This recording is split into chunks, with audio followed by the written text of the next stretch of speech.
Medicamentos fundamentales durante la pandemia, antes de la pandemia y por supuesto cuando termine la pandemia. Paracetamol, imagino que será uno de los medicamentos más recurrentes en los pedidos cuando la gente ingresa a una farmacia. Los precios, ¿cómo están ahora que estamos en invierno y es la temporada alta de remedios y medicamentos? Y sobre todo, la problemática de la automedicación. Todos estos pilares son los que vamos a tratar en los próximos minutos junto a Gustavo Minghetti, el vicepresidente del Colegio de Farmacéuticos de La Plata.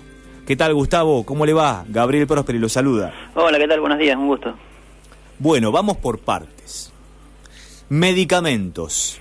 ¿Qué es lo que más está solicitando la gente? A mí, a priori, se me ocurre el paracetamol por el tema de la fiebre y demás. ¿Es así? Sí, es posible que sea uno de los productos que por ahí la gente más requiere. Digamos que desde que se inició la cuarentena, por ahí lo que más se requería en ese momento era alcohol en gel o alcohol líquido, todo lo que se usa para desinfectar, ¿no? Eso era lo que más se solicitaba. Y ahora sí puede ser que sea un poco más paracetamol y otras cosas que tienen que ver por ahí con la fiebre o ibuprofeno, cosas que se usan en esta época, ¿no? Igual este es un invierno por ahí un poco atípico comparado claro, con los anteriores, ¿no? Pero ¿estamos en los niveles de siempre para el mes de julio? Sí, más o menos en lo que se refiere a paracetamol y demás, sí. Nosotros lo que estamos viendo también es que la gente por ahí, al estar en la casa y cuidarse un poco más, por ahí el invierno es un poco atípico en ese sentido, porque todos los años en esta época hay mucha gripe, se venden muchos antigripales y demás, y en este año no está pasando eso, también porque por ahí la gente con todo este tema de la cuarentena y de la pandemia se recurrió a la farmacia para vacunarse contra la gripe. Entonces todas las personas de riesgo que están en riesgo por una gripe, posiblemente ya estén todas vacunadas, entonces también eso hace que haya mucho menos personas con gripe, y bueno, obviamente que en ese sentido los antigripales y demás que todos los años siempre se requerían mucho en esta época, todavía no ha empezado, ¿no? ¿Cómo están los precios? Mirá, en lo que va del año ha habido aumentos de precios, más o menos un 16% en lo que va de estos 6 meses. Así que por ahí comparado con otros años, el año pasado fue más del 50% en el año, así que digamos que no hay tanto aumento de precio, y eso digamos es bueno porque la población tiene acceso a la medicación, ¿no? ¿Pero esto es específicamente por cómo se comportó el mercado o porque incurrió el Estado de alguna manera a poner algún freno? Sí, el Estado está participando porque ha habido acuerdos con las cámaras de los laboratorios donde se han firmado acuerdos para no aumentar los precios. De todas maneras han aumentado igual, pero no en la proporción que ha aumentado años anteriores. La verdad es que eso en cierta forma es buena, que la participación del Estado esté para que la gente tenga acceso a la medicación, ¿no? Y nosotros también tenemos la particularidad de que tenemos muchas obras sociales también. Uh-huh. Entonces las personas por ahí tienen acceso a través de la obra social a algún descuento, y eso hace que las personas tengan mejor acceso a la medicación, ¿no? Se sabe que los farmacéuticos, que las farmacias no solamente son locales de expendio de medicamentos, sino también de consultas. Y en función de esto, le pregunto, Gustavo, ¿cómo están evaluando el tema de la automedicación? Una problemática que es tan alta en sus valores en la Argentina en general. Sí, como bien decís, en la Argentina es un tema que siempre preocupa y que es muy alto porque, bueno, también influye mucho lo que son las campañas publicitarias y demás, que eso incita a las personas también a concurrir a la farmacia y por ahí automedicarse. Nosotros no hemos visto tanta diferencia en eso, como bien decís, siempre fue alto, y en esta situación también, digamos, no es la excepción, pero no hemos visto que haya un aumento muy importante en ese sentido.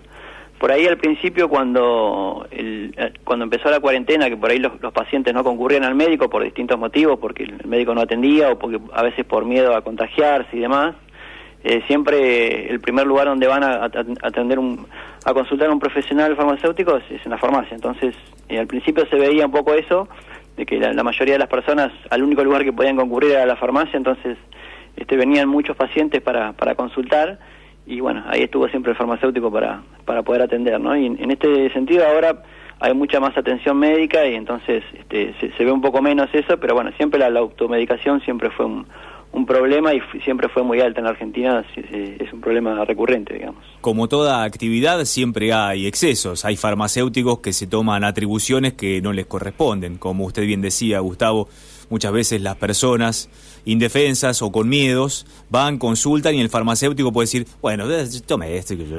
¿Cómo hace el colegio para controlar esos excesos, si se dan y cuándo se dan? Sí, nosotros en realidad los farmacéuticos estamos preparados para atender este tipo de cosas. De hecho somos los que hemos estado en todo momento, ¿no? En ningún momento el farmacéutico dejó de estar en la farmacia ni dejó de atender a los pacientes. Nosotros tenemos una formación de la universidad donde tenemos claro cuál es el rol del farmacéutico y cuál es el rol del médico. Nosotros obviamente que no reemplazamos al médico en ningún sentido, pero sí tenemos una importancia en lo que es aconsejar a los pacientes a hacer un buen uso de la medicación, ¿no? Y como te digo, al principio cuando los médicos no podían atender, los pacientes por ahí concurrían a la farmacia para poder consultar sobre distintas cosas, ¿no? Y obviamente el farmacéutico sabe cuáles son sus límites. ¿Hay faltantes? No, por el momento no. Sabemos que algunos laboratorios tienen algunos problemas de producción, pero por el momento no hay faltantes. Estamos hablando con Gustavo Minghetti, vicepresidente del Colegio de Farmacéuticos de la ciudad de La Plata. ¿Cómo son los protocolos de seguridad e higiene cuando uno va a las farmacias de la capital bonaerense, Gustavo? Bueno, nosotros tenemos un protocolo que es un protocolo que nos provee la COFA, que es la Confederación Farmacéutica Argentina, que todas las farmacias tratamos de cumplirlo. La gente ya igual está bastante acostumbrada a esperar afuera, digamos, a tener distanciamiento social, a ingresar con barbijo, a limpiarse los pies a la entrada de la farmacia. Es decir, tenemos nosotros un protocolo, pero además las personas ya están como acostumbradas a que eso sucede en todos los lugares donde entra. Así que tratamos de que no haya muchas personas dentro de los locales, de atender lo más rápido que se pueda, como para que las personas también permanezcan poco tiempo. Y bueno, también ahora que está empezando a hacer frío, tratamos de que las personas también puedan ingresar lo más rápido posible a la farmacia para que no esté mucho tiempo afuera, ¿no? Como en todos los lugares donde van. Y desde el punto de vista comercial, ¿fue un aliciente esta era de pandemia para las farmacias? Para las farmacias fue tener el doble de trabajo porque, como te dije antes, por ahí desde el principio somos los únicos que estábamos, porque nosotros al ser esenciales estábamos para atender a la población y bueno, muchas veces como los médicos no atendían o los lugares estaban cerrados o no tenían acceso, tuvimos mucho más trabajo que lo normal, por ahí un poco antes, porque ya desde a partir de abril tuvimos mucho trabajo y bueno, en ese sentido sí, digamos que la cuarentena fue algo que hizo que haya mucho movimiento en las farmacias. ¿Se suman locales nuevos? ¿Cómo? ¿Se suman locales nuevos en La Plata? No es tan fácil habilitar farmacias porque tenemos una ley que es la que regula la habilitación de farmacias, pero sí, hay farmacias sobre todo en los barrios donde más se necesitan, ¿no? Que son los barrios de la periferia. A medida que la ciudad va creciendo para los lugares para afuera, digamos, se habilitan a veces farmacias en lugares donde hace falta. En el centro, obviamente hay farmacias que están reguladas por distancia y por densidad poblacional, por lo tanto no se pueden habilitar farmacias nuevas, pero sí en la periferia donde la gente realmente necesita, ¿no? Y en la lucha contra el ingreso en la provincia de Buenos Aires de las grandes cadenas, ¿cómo está eso? ¿Está parado? ¿Está ganada la batalla o no? Sí, por el momento ese tema quedó en la Corte Suprema de Justicia de la Nación y hasta ahora no ha habido ningún movimiento en ese sentido, pero bueno, ese problema siempre está latente y bueno, es una amenaza que todos tenemos porque creo que quedó bastante demostrado en esta cuarentena que las farmacias estuvieron a la altura de la situación, que los farmacéuticos estuvieron ahí en cada una de sus farmacias y que obviamente están para atender a la población. Y como bien me preguntabas en la pregunta anterior, las farmacias que se habilitan son en los lugares donde realmente se necesitan. Por ahí si hubiese cadenas de farmacia, obviamente no van a poner farmacia en esos lugares, sino obviamente que en el centro, ¿no? Atentando contra las farmacias familiares o de barrio, ¿no? Exacto, sí, atentando sobre todo contra la necesidad de los pacientes, que los pacientes necesitan, como en este caso, bueno, consultar a algún profesional, bueno, para eso estuvo el farmacéutico en todo este tiempo, ¿no? Gustavo Minghetti, vicepresidente del Colegio de Farmacéuticos de La Plata, muchas gracias por estos minutos en Próspera Mañana. Muchas gracias a ustedes, hasta luego.